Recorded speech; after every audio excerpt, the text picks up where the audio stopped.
Sabe aquela pergunta que não quer calar na ciência política? Por que algumas democracias dão certo e outras? Bom, nem tanto. Hoje a gente vai mergulhar fundo na resposta que Robert Dahl deu para isso na sua obra clássica, Poliarquia. É uma ferramenta e tanto, viu? Essencial para entender como os regimes políticos realmente funcionam. Então, para a gente começar a entender essa história toda, a gente precisa voltar para a pergunta central. A grande questão que tirava o sono do Dá. Pois é, esse é o grande mistério. Pensa bem, por que um sistema como o da Inglaterra conseguiu se firmar lá no século XIX? Ou por que a Costa Rica, hoje em dia, é uma democracia estável, enquanto vários de seus vizinhos vivem tropeçando? Essa é a questão. Olha, durante muito tempo, a galera achava que a resposta era óbvia. Dinheiro. A ideia era que, conforme um país ficava mais rico, mais moderno, a democracia era uma consequência natural. Só que o Dali olhou para o mundo real e falou: essa conta não fecha.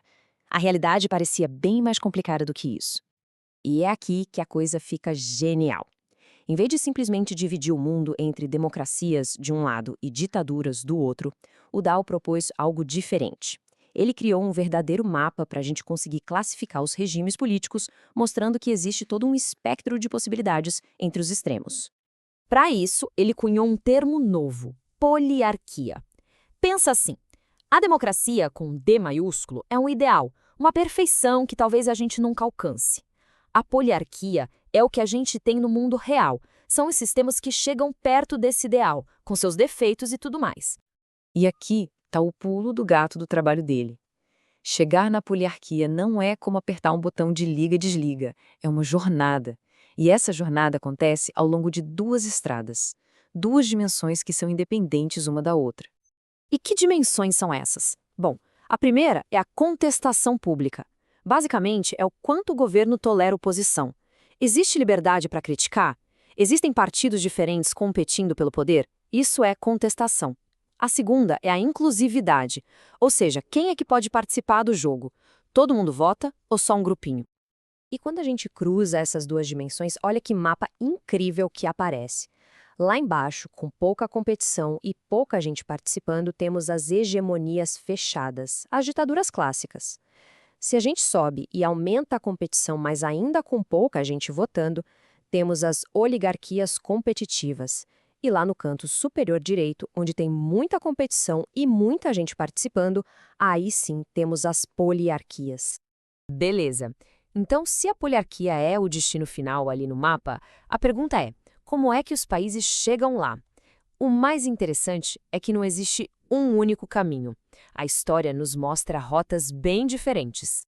O Dael olhou para a história e viu que existiam basicamente três grandes rotas. A mais comum, o caminho I, é quando um regime primeiro permite a competição entre uma elite pequena e só muito depois expande o direito de voto para todo mundo. Outros tentam o contrário, dão um voto para geral, mas sem permitir oposição de verdade.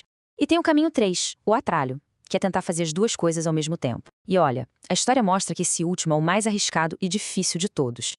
Mas o que leva um governo, especialmente um governo autoritário, a se mover nesse mapa, a se abrir, mesmo que um pouquinho?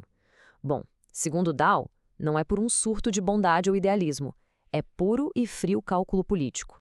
A coisa toda se resume a uma balança. De um lado, o governo pesa. Qual o custo de tolerar a oposição? Qual o risco de, sei lá, perder o poder? Do outro lado, ele pesa. E qual o custo de reprimir, de esmagar essa oposição à força? E esse cálculo segue uma lógica bem clara. Primeiro, o governo analisa o custo de tolerar. Depois, analisa o custo de suprimir. E o ponto de virada, o momento em que a mudança acontece, é quando o custo de reprimir se torna muito, mas muito maior do que o custo de simplesmente tolerar a existência da oposição. Só aí um regime competitivo se torna possível. Ok, a gente já entendeu o mapa, os caminhos, o cálculo, mas e daí? Por que essa jornada em direção à poliarquia é tão importante na prática? Bom, as consequências de se mover nesse mapa são gigantescas. Mover-se em direção à poliarquia não é só sobre ter eleições, é uma transformação completa. Garante liberdades básicas, como a de expressão, força os políticos a ouvirem mais gente, a serem mais representativos. E talvez o mais importante de tudo, reduz drasticamente a chance de um governo usar violência extrema contra a sua própria população. E para ter uma noção do que está em jogo, olha só esse número: 250 mil. Esse foi o número estimado de pessoas mortas quando a Indonésia, em 1965, mudou de uma ditadura para outra. Em regimes hegemônicos, sem oposição, uma mudança de poder pode ter um custo humano brutal. E essa percepção do valor da poliarquia às vezes só vem quando já é tarde demais. É o caso do intelectual italiano Gaetano Mosca. Ele era um crítico ferrenho da democracia meio capenga que existia na Itália antes do fascismo. Mas quando o fascismo chegou e ele viu o que era um regime repressivo de verdade, ele escreveu isso aí. No fim das contas, o sistema anterior, com todos os seus defeitos, era melhor. O mapa de Dow, então, é essa ferramenta incrível para a gente entender o passado e o presente. Ele nos mostra as rotas. A grande questão que fica, olhando para o mundo de hoje, é se essas rotas para a democracia não estão se tornando cada vez mais raras e mais difíceis de percorrer. É algo para a gente pensar.